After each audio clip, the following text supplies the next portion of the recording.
Bill Belichick, formerly of the New England Patriots, apparently interviewed for the job that Mac Brown just resigned, got fired from over at UNC.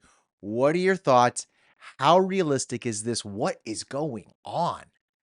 I saw this headline and started laughing because the first thing you think about with Bill Belichick, it's not college football, and Yeah, it's so absolutely different not. than the Yep. NFL. I mean, Yeah. don't get me wrong. I've been watching a lot of podcasts these last couple of weeks. We have Julian Edelman's podcast is absolutely hilarious. And his Bill Belichick impression is fantastic. And then he brings on like Gronkowski and all the other former Patriots. He has Matt Light on all the time and they all dog on him. Let's be really plain and simple about this. Bill Belichick is a fantastic football coach. Nobody's going to ever take that away from the guy, but it's one thing to coach in the NFL and be a general manager in the NFL. It's Yep. another thing to be a college football coach where you have to recruit and appeal to 12 to, 18-year-old kids. Now, if Yeah. he would only go into the transfer portal and only do that and coach X's and O's, the other problem is the Patriot way or his system of developing talent that takes years to build. He's a guy that says, I'm happy to take quarterback and put him under my wing for a couple of years and work with a few different players.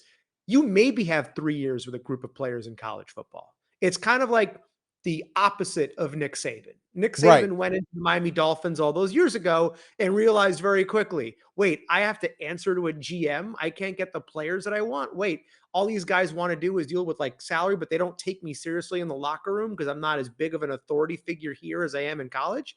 To hell with this. I'm going back to college. I think it's the exact opposite to the NFL, where Bill is a guy that to do the same things he did in the NFL in college wouldn't work. Yeah, it's funny you say all these things, and then I watched the Andy and Ari podcast last night right before I went to bed, just to kind of get a different view on this, right? Because I thought the same thing. I was like, this is not a sport that's built for Belichick. Like Bill, like I said, he likes it's which is funny. Like I'm gonna say all these things, and they're gonna sound counterintuitive. I'm gonna bring it around full circle. So I felt like Bill, like you said, he's used to working with players over years. He likes having a tight grip on both the GM position and the coaching position. But then as I started thinking about it, I'm like, I'm looking at this through the lens of 10 years ago.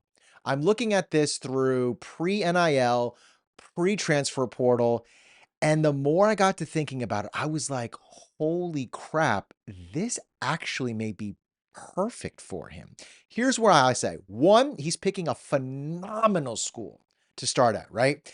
He's starting in a Power Four, which I mean, everyone has their arguments about the ACC, but either way, it's still better than starting like at a G5 or a school in the Big 12 randomly. Not to poo poo on the Big 12, but they're not the ACC and they don't have the name recognition like the ACC does in terms of the schools, but he's picking a program that there isn't pressure to win off the bat.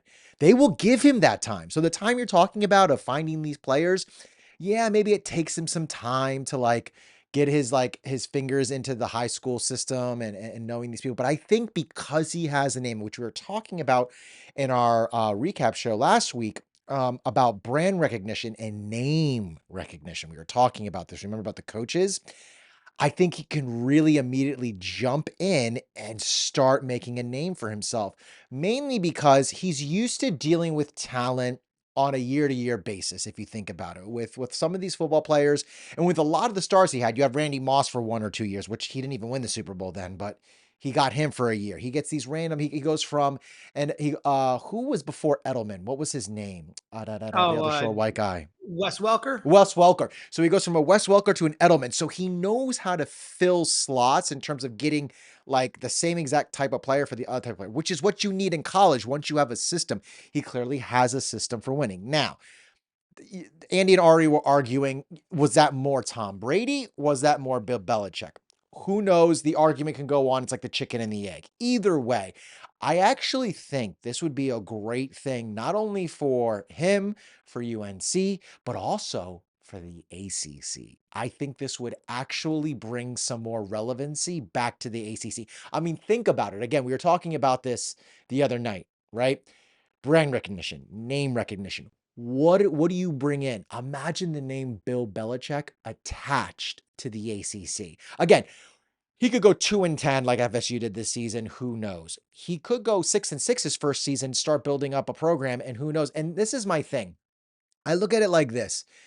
Nick Saban did really bad in the NFL because he was a college coach tailored for that time, which is why he's out now. He likes to have control. He likes to have that messiah complex where he is in control and everything he says is gospel and is like the law.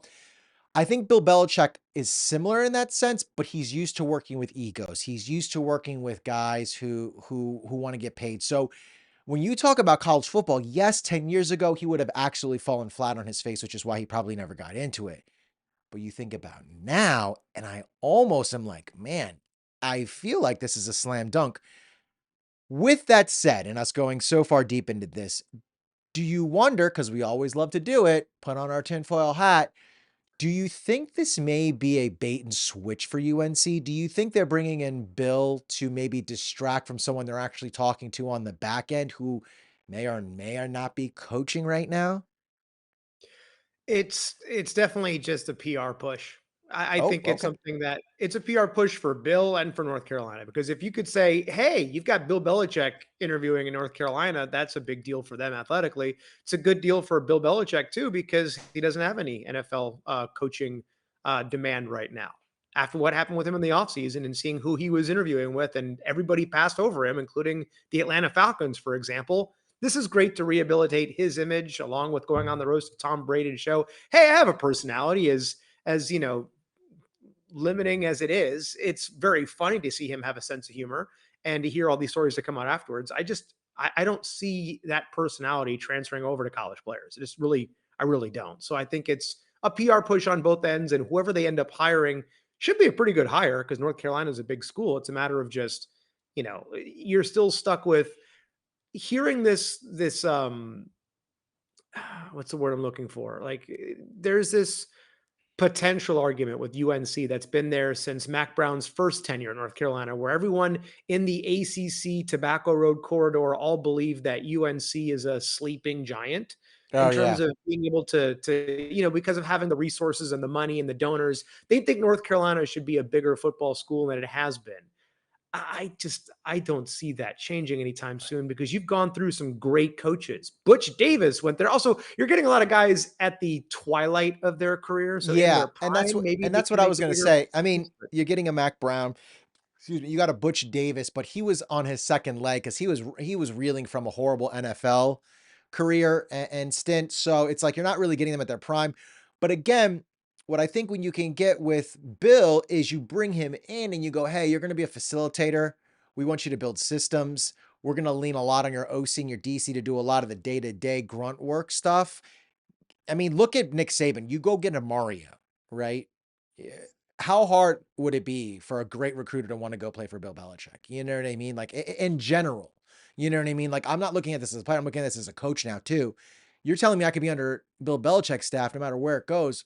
Who knows? And then on top of that, they're probably also thinking this guy probably won't be here forever. He may want to get back into the NFL. Maybe this is my ticket into getting to the NFL. So you can lure again.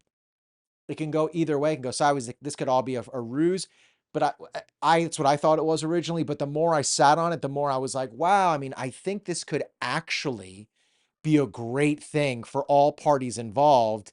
And it could really lead to something great for the conference in general. I mean, don't get me wrong. Like, imagine every year, for the ACC championship, you've got, Mario versus Belichick. You know what I mean? That would be a great matchup, I think. You know what I mean? So, who knows? But enough about the news. We've got some games for championship week. I wanted to kick things off with probably the most controversial game out of all of them, which where we're going with this. We're going to go